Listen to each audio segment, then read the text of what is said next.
বলো। আমরা এখানে বসতে পারো, কোনো সমস্যা নাই। বলো কি ভিডিও বানাতে চাও?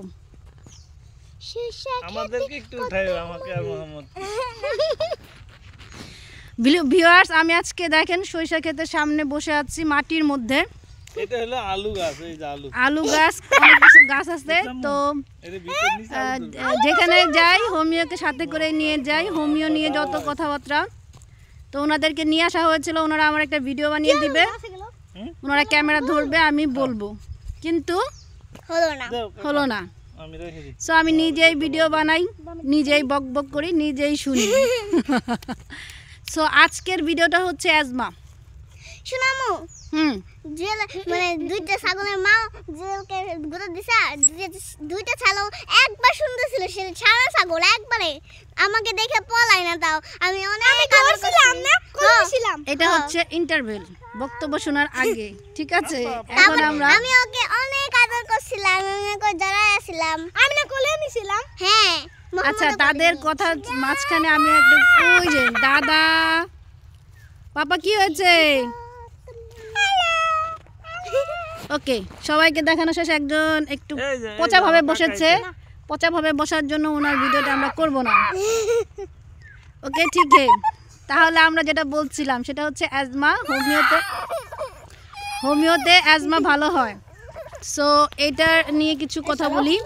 ফার্স্ট অফ অল হচ্ছে আপনাকে যেটা বলতে চাচ্ছিলাম সেটা হচ্ছে যে হোমিওতে অ্যাজমা ভালো হয়, এটার কিছু লজিক, কিছু কারণ আর কিছু উদাহরণ দিচ্ছি। ফার্স্ট অফ অল, যারা হোমিও খান তাদের জন্য ভিডিওটি, যারা এখনও শুরু করেন নাই চলে আসুন ভালো সাথে, হোমিওর সাথে।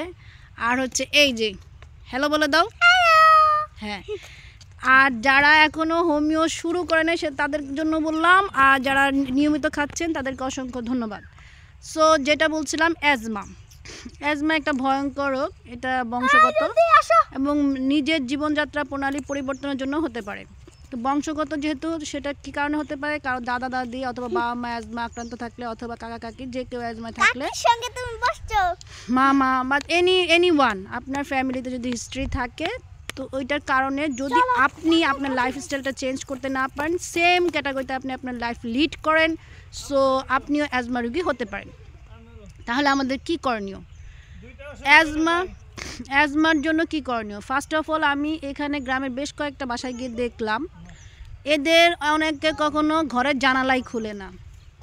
এদের সকালে উঠে এত কাজ থাকে, এদের যে ঘরের দরজা জানালা খুলতে হবে, মুক্ত বাতাস যাতে এটার ভেতরে যায়, রোদ যাতে যায়, এই জিনিসটা তাদের মাথায় নেই। অনেকের বিছানা এখনও পরিষ্কার করা হয় না, অনেকে মানে চাদর টাদর সব কিছু নিয়ে রোদ্রে দেওয়ার, এই ব্যাপারগুলো ওনারা বেশি কনসার্ন না। সো আমি যেটা আগে ধারণা করতাম যে শুধুমাত্র মানে ঢাকা শহরে যারা ঘর বন্দি অবস্থায় থাকে তাদের অ্যাজমা হয়, তাদের আজকে যেহেতু এখন শুধু অ্যাজমা নিয়েই বলছি, কিন্তু আমার এই ধারণাটাই গ্রামে আসার পরে আরেকটু চেঞ্জ হয়ে গিয়েছে। গ্রামের মানুষদেরও অ্যাজমা হয়, তারও একই কারণ, এবং তারা প্রচুর পানি নাড়ে। বেশি করে মহিলাদেরকে আমি দেখেছি, পুরুষরাও আছেন, প্রচুর পানি নাড়াচাড়া করতেছে, কিন্তু মানে নিজের প্রতি যত্নটা তারা করছেন না। তারপরে তারা কাশতেছেন, ওটার প্রতি তার কোনো মানে, কাশলে যেটা কী করতে হবে, বা পানি নাড়ার পরে তারা যে একটু হাতে পায়ে সরিষার তেল দিবে ঘুমানোর আগে, এটার প্রতি তাদের কোনো ফ্যাসিনেশন নাই। তারপরে হচ্ছে ওই যে বললাম, ঘরে দরজা জানালা খোলা নাই, অনেকের ঘরে এখনও দরজা জানালা বন্ধ। এখন অনেক সকাল না, এখন প্রায় 11টা বাজে।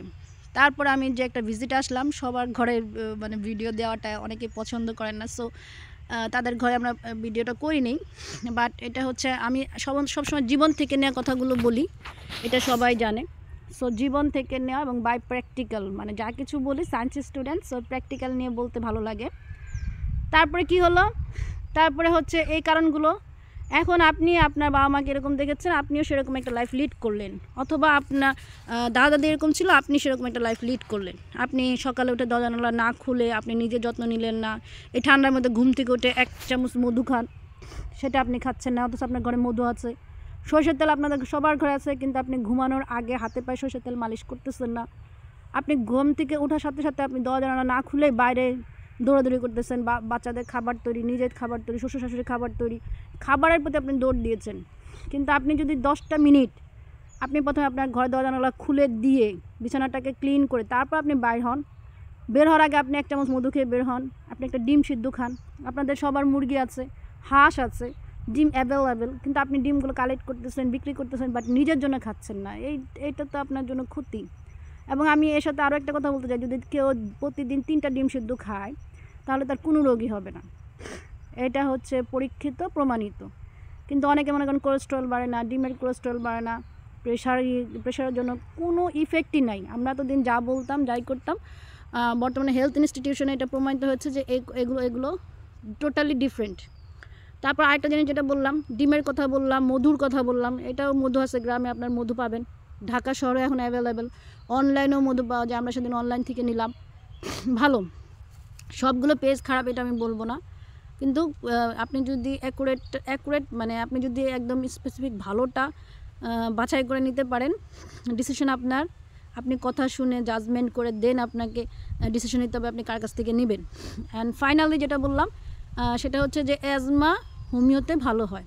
এক্সাম্পল হচ্ছে আমার শাশুড়ি মা, ওনাকে আমি প্রতিদিন সকালে জাস্টেশিয়া এবং আর্সেনিক এই দুটো ওষুধকে প্রেফার করেছিলাম, এবং সাথে সাথে ব্রায়োনিয়া এবং অন্যান্য যত সিমটম ছিল, যেহেতু উনি ওনার ডায়াবেটিস প্রেশার আছে, সো ওনাকে আমি পাশাপাশি ডায়াবেটিসের জন্য হোমিও মানে বেশ কয়েকটা, সবগুলোর নাম বলবো না, বাট অ্যাজমার জন্য এই দুটো ওষুধ পারফেক্ট। আপনি বাসায় ট্রাই করতে পারেন। আপনি এটা আপনার যেহেতু বংশগত বলেছি, কিন্তু আপনি এটাকে প্রোটেক্ট করবেন দুটোভাবে। এক হচ্ছে আপনি আপনার লাইফস্টাইল চেঞ্জ করবেন, যদি আপনার ফ্যামিলিতে থাকে বা না থাকে, কারণ নতুন অনেক রোগী পাওয়া যাচ্ছে যাদের লাইফস্টাইলের জন্য অ্যাজমা আক্রান্ত হচ্ছে। সো লাইফস্টাইলটা হচ্ছে মেন। যে যাই বলুক, আমি লাইফস্টাইলটাকে বেশি প্রেফার করি, যে লাইফস্টাইল যদি আপনি চেঞ্জ করতে পারেন, you are the happy person in the world.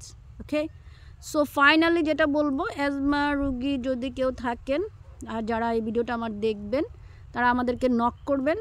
অবশ্যই আমি আপনাদেরকে অ্যাজমার জন্য যে ধরনের ট্রিটমেন্ট অ্যাভেলেবেল, এই যে দেখুন আরেকজন চলে এসেছে, দেখেছেন?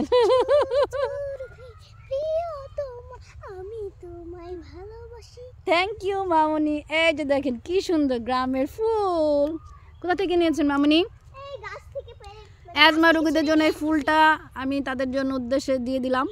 তাদেরকে আল্লাহ ভালো রাখুক, সুস্থ রাখুক, এবং তারা জীবনযাত্রা প্রণালী পরিবর্তন করুক, কারণ অ্যাজমা খুব ভয়ঙ্কর রোগ এবং খুবই কষ্টদায়ক। এবং সবাই অ্যাজমার জন্য যারা আক্রান্ত আছেন তারা হোমিও খাবেন, আমাদের কাছ থেকে খান বা যার কাছ থেকে খান, অরিজিনাল জার্মান ওষুধটাকে ট্রাই করবেন নেওয়ার জন্য। আর না পেলে আমাদের সাথে যোগাযোগ করবেন। অ্যাজমার জন্য আবারও বলছি, দুটো ওষুধ আছে, এবং আপনাকে রোদে যেতে হবে, বুকে যাতে ঠান্ডা না লাগে সেই দিকে খেয়াল রাখতে হবে। আপনাকে মধু খেতে হবে, ডিম সিদ্ধ খেতে হবে, হাতে পায়ের তলায় খাঁটি সরিষার তেল মালিশ করতে হবে বুকেও, এবং পানি নাড়ার পরপরই সাথে সাথে হাত মুছে ফেলতে হবে। কোনোভাবে পানি যাতে আপনার শরীরে না থাকে, সেখানে যেভাবেই হোক, আপনি উজু করে হোক, আপনি গোসল করে হোক, আপনি নামাজ পড়ে হোক, আপনি রান্না বান্না করে হোক, অথবা আপনি ওয়াশরুমে যাওয়ার পরেই হোক, প্রত্যেকটা জায়গা শুকনো থাকতে হবে। একটুখানি আপনি যদি নিজেকে টেক কেয়ার করেন, আপনার অ্যাজমা চলে যাবে এবং পুরোপুরিভাবেই সারবে। হোমিওতে অ্যাজমা ভালো হয়, পরীক্ষিত, প্রমাণিত, এবং ওষুধগুলো নিয়ম করে খেতে হয়। আর্সেনিক, জাস্টিসিয়া এবং তার সিমটম অনুযায়ী যে মেডিসিনটা তার জন্য প্রয়োজনীয়। আজকে এই পর্যন্তই। ভালো থাকুন, সুস্থ থাকুন। আল্লাহ হাফেজ।